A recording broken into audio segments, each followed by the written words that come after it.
Hello, good evening everybody. आज हम लोग नया चैप्टर शुरू किए हैं, इलेक्ट्रोमैग्नेटिक वेव, वॉल्यूम 1 जो एनसीईआरटी का है उसका लास्ट चैप्टर। और इसमें हम लोग सबसे पहले डिस्प्लेसमेंट करंट के बारे में पढ़ेंगे। यही डिस्प्लेसमेंट करंट का जब नॉलेज हुआ तब इलेक्ट्रोमैग्नेटिक वेव की गुत्थी को सुलझाया जा सका कि क्या है इलेक्ट्रोमैग्नेटिक वेव। ये आप भी समझेंगे, हम इसीलिए इसे शुरू करते हैं।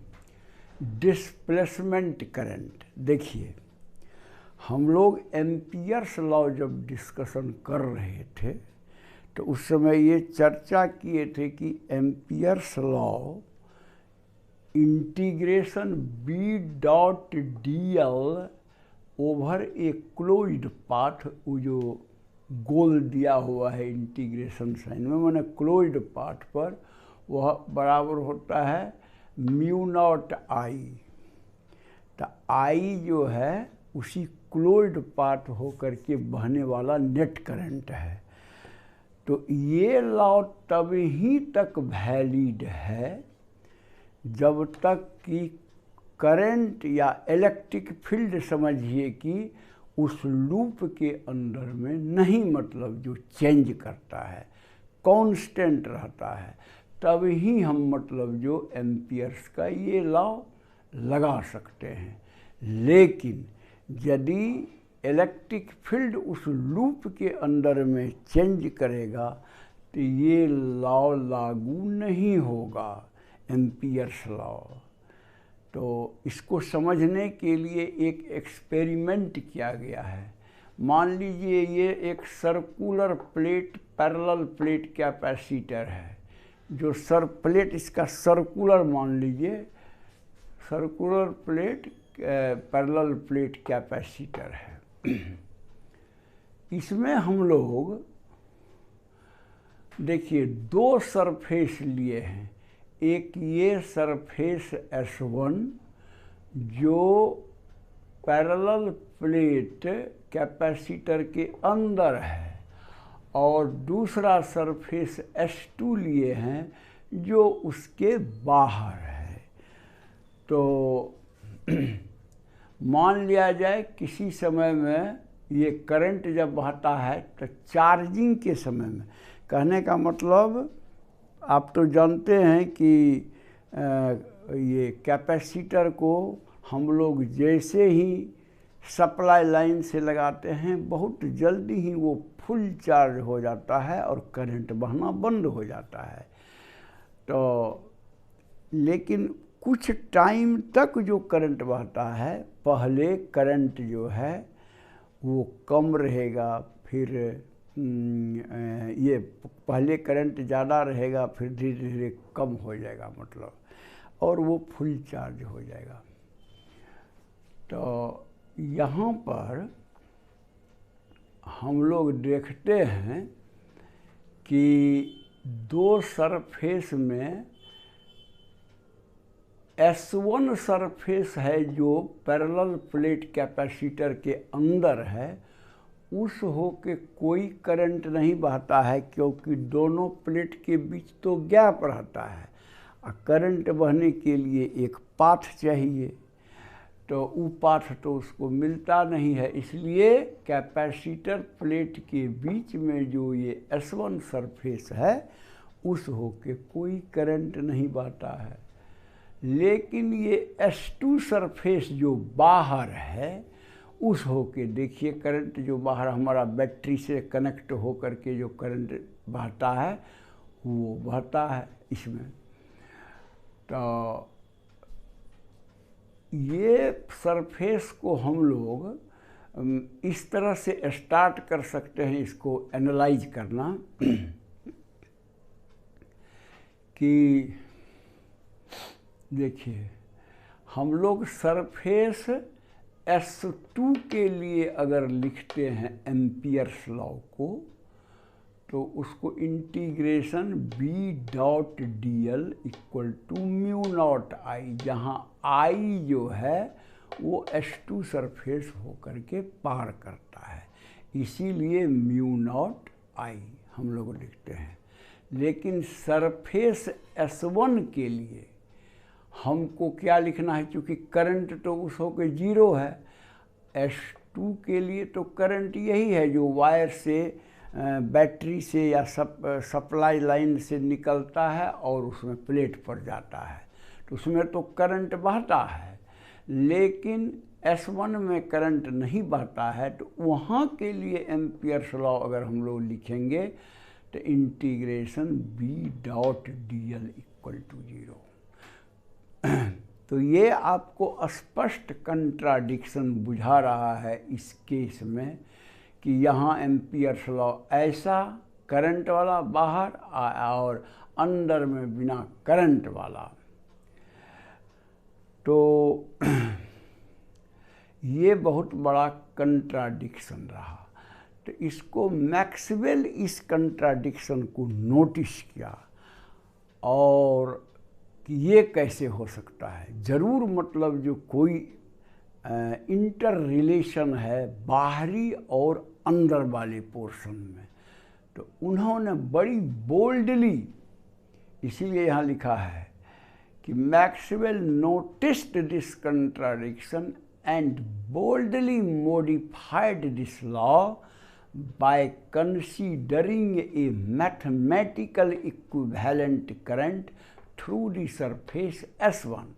कहने का मतलब वो मैक्सवेल बड़ी बोल्डली इस बात को कंसीडर किया कि बाहर जो करंट बह रहा है उतना ही करंट मैथमेटिकली इक्विवेलेंट करंट अंदर में बहता है, जबकि अंदर में तो एक्चुअल कोई करंट नहीं बहता है।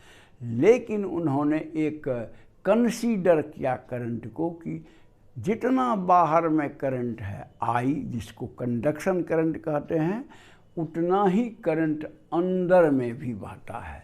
इसीलिए उन्होंने ये बात बड़ी बोल्डली में ये किया और इस लॉ को, एम्पियर्स लॉ को उन्होंने मॉडिफाई करना चाहा। तो देखिए कैसे मॉडिफिकेशन हुआ या कितना करंट माना जाए अंदर में।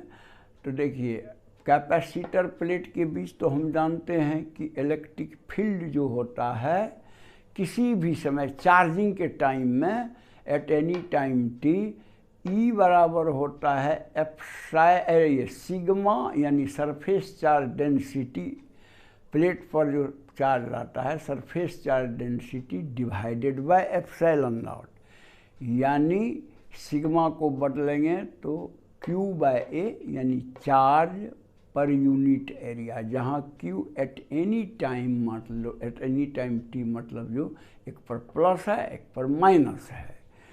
तो इससे हमको निकला Q equal to epsilon naught A into E, और A इंटू E क्या है, इलेक्ट्रिक फील्ड इंटू एरिया क्या है, इलेक्ट्रिक फ्लक्स है। तो इसीलिए इसको लिखा जा सकता है एप्सिलॉन नॉट फाई ई, यानी इलेक्ट्रिक फ्लक्स। तो अब आप ये करंट निकालिए, इंस्टेंटेनियस करंट, किसी समय चार्ज Q था तो उस समय क्या करंट था। तो करंट I तो होता है dQ बाई dt, तो यहाँ Q है एप्सिलॉन नॉट फाई ई, इसलिए dQ बाई dt होगा epsilon naught d phi E by dt। यहाँ से देखिए Q equal to epsilon naught phi E, तो I मतलब current dQ by dt equal to epsilon naught d phi E by dt। कहता है कि this current is equivalent to the current I passing through surface S2। S2 surface होके जो ये current जाता है उसी के इक्विवेलेंट इस करंट को माना, इसको करंट माना जाए। तो जो अंदर में बहेगा यानी बहता है उनके हिसाब से, इसीलिए कहते हैं this current is equivalent to the current I passing through surface S2, और इसी करंट का नाम रखा गया, माने ये वाला current epsilon naught D phi E बटे डी टी, इस करंट का नाम ही उन्होंने दिया डिस्प्लेसमेंट करंट, और उसको इंडिकेट किया है ID से, जहाँ ID यानी डिस्प्लेसमेंट करंट को हम लोग लिख सकते हैं epsilon naught D phi E by D T, यहीं से लेके इस I को ID कर दीजिए, displacement current equal to epsilon naught D phi E by D T. तो हम लोग इस तरह डिस्प्लेसमेंट करंट को कैसे डिफाइन करेंगे कि यह एक ऐसा करंट है जो एग्जिस्टेंस में आता है जब कैपेसिटर प्लेट के अंदर में इलेक्ट्रिक फील्ड चेंज करे अथवा इलेक्ट्रिक फ्लक्स चेंज करे। इलेक्ट्रिक फील्ड या इलेक्ट्रिक फ्लक्स चेंज करने के कारण एक करंट माना जा सकता है, वो तो देखिए निकला ही, I equal to epsilon D phi E बटे डी टी, यानी rate of change of flux between the plates is proportional to the current I flowing। तो कहने का मतलब कि इसी का नाम उन्होंने रखा डिस्प्लेसमेंट करंट, और यह डिस्प्लेसमेंट करंट जो है ID जो इस होके बहेगा, एक्चुअली तो बहता नहीं है, मैंने वो एक कंसिडरेशन है, तो वो बराबर होगा ये कंडक्शन करंट का, तब एक्चुअली पाठ पूरा हो जाता है करंट का। नहीं तो बीच में गैप होने से प्लेट में इधर लगा हुआ है बैटरी, तार से चार्जिंग हो रहा है, तो आखिर करंट बह कैसे रहा है। तो बीच में कैपेसिटर प्लेट के बीच में ये कंसीडर किया गया कि एक करंट बहता है जिसको डिस्प्लेसमेंट करंट कहते हैं, और वह डिस्प्लेसमेंट करंट प्लेट के बीच के अंदर यानी कैपेसिटर के प्लेट के बीच में इलेक्ट्रिक फील्ड चेंज करने के कारण पैदा होता है, या इलेक्ट्रिक फ्लक्स चेंज करने के कारण। तो तब उन्होंने मॉडिफाई किया एम्पियर्स लॉ को, इस लॉ को मॉडिफाई किया जब इलेक्ट्रिक फील्ड या फ्लक्स दोनों प्लेट के बीच में चेंज करे, तब उन्होंने जोड़ दिया वो, जैसे integration B dot D L equal to, अब सिर्फ म्यू नॉट आई नहीं होगा बल्कि mu not I plus I D. कहने का मतलब आई जो है ई पोर्शन में बहेगा कैपेसिटर के बाहर, और आई डी बहेगा इसमें, तब कंटिन्यूटी भी करंट का हो जाएगा। इसीलिए integration B dot D L equal to mu not I plus I D, और ये आपको इक्वल टू हो गया, आई डी को यहाँ से लिख दीजिए, ये value mu not I plus epsilon naught D phi E by D T. यही है आपका डिस्प्लेसमेंट करंट। कहता है this law is also called Ampere Maxwell's law. ये तो general form of Ampere's law है, वो पर्टिकुलर केस है जब इलेक्ट्रिक फील्ड उस लूप या क्लोज्ड पाथ के अंदर चेंज नहीं करी, वो तो पर्टिकुलर केस है गया। तो एम्पियर्स लॉ का जनरल फॉर्म ये हुआ, integration B dot D L equal to mu not I plus epsilon naught D phi E बटे डी टी। इसी को दूसरा नाम कहते हैं कि एम्पियर मैक्सवेल्स लॉ, क्योंकि मैक्सवेल ही ने मॉडिफाई करके उसमें इंसर्ट किया डिस्प्लेसमेंट करंट, और अब ये एम्पियर के लिए जनरल लॉ हो गया, चाहे इलेक्ट्रिक फील्ड बदले या ना बदले तो ये लॉ लगाया जा सकता है।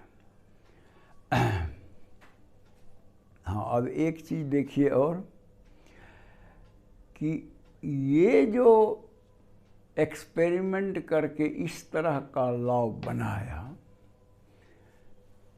इससे बहुत बाद में मदद मिला मैक्सवेल को उसका अपना इलेक्ट्रोमैग्नेटिक थ्योरी ऑफ लाइट को बनाने में, क्योंकि फैराडे लॉ क्या कहता था, changing magnetic field produces an electric field. जैसे ये है फैराडे का formula, D phi B by D T equal to minus E dot D L integration. ये फैराडेज लॉ है, यानी changing magnetic field, D phi B बटे D T का मतलब changing magnetic field. Actually flux है तो flux को field से रिलेशन है, इसलिए चेंजिंग मैग्नेटिक फ्लक्स कहिए या changing magnetic field produces electric field. ये देखिए ई ये तो फैराडे लॉ का कहना है, और ये एम्पियर मैक्सवेल लॉ का क्या कहना है, changing magnetic changing electric field या electric flux produces magnetic field.